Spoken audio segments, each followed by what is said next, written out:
And as you know, the phrase goes, you forget about history, you're bound to make the same mistakes. These Jimmies don't know anything about history, and you were basically touching on that, Claire. So I just wanted to sort of, because I've been thinking about that as well. And our young man Spike, our young boy, was also taught about history and had schooling, and so he brings something different. And anybody who seems to remember the world the way it was, is a little more. I imagine it'd be a little more difficult to pull them into this cult. I guess is what I'm saying, because they have an idea of history. It might be, but it's also like I think the film is also just about, because when we talked about in the last film, the first film in this trilogy. Mm-hmm. There was so much conversation from Garland and Boyle about how these films were about the regression of society, and a fear of regression. And I feel like this one, especially when we're looking at like the Jimmies and contrasting him with Kelson and his journey with the rage victims, whether we're talking about the ones he turns into a memorial or the Alpha. I feel like it's all about like, hey, like we haven't, as a society, as a globe, a world, gone, like we went through something horrific, and it's infected everyone. It's affected everyone. We're all traumatized by this pandemic, and it has led to these various things. It's given power vacuums for people to rise and convince people that there's only this new horrible way to eat each other and everyone out for themselves. We have people who are trying desperately to keep the old world alive. And I think the world itself, though, is hurting.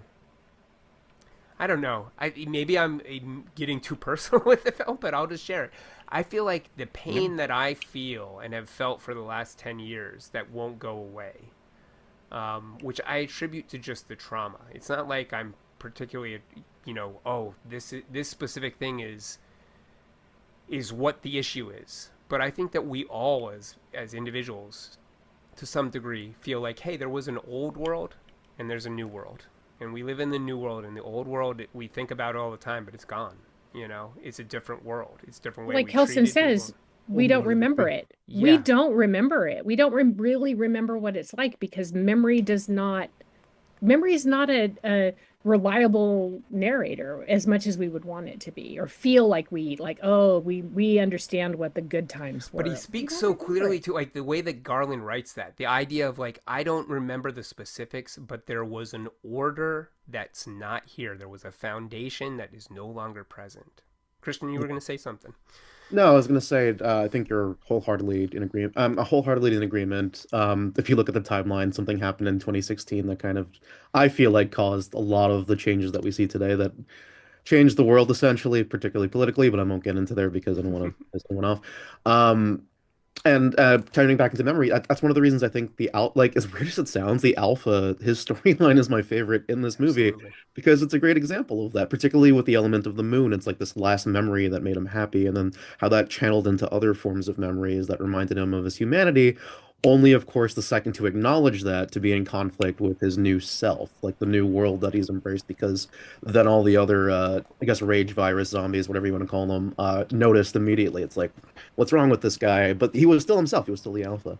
But yeah, like I do think change is happening right now. And a big reason I keep stressing cult and Satanism is because in a lot of ways it's saying what happens when leaders essentially manipulate their power and create vacuums of what could be considered a cult, although today maybe people don't consider that, even though it's obvious to me at least. But yeah, that's all.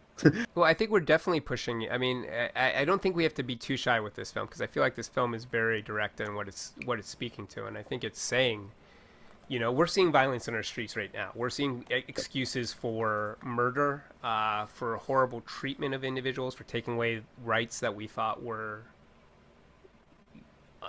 not able to be broken, not able to be taken away, that defined us.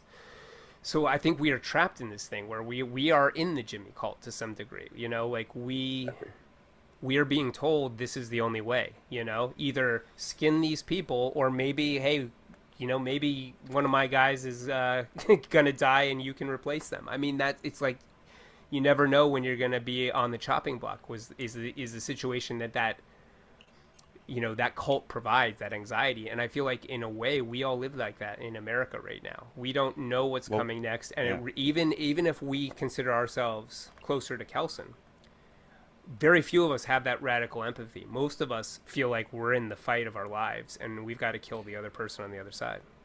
Well, most of us probably feel like Spike. Like, I don't know what to do. Yeah, exactly. Like I'm just kind of here. Like, what do I do? What can I do? Yeah. Except for sit back and quietly suffer as all of the, you know what I mean?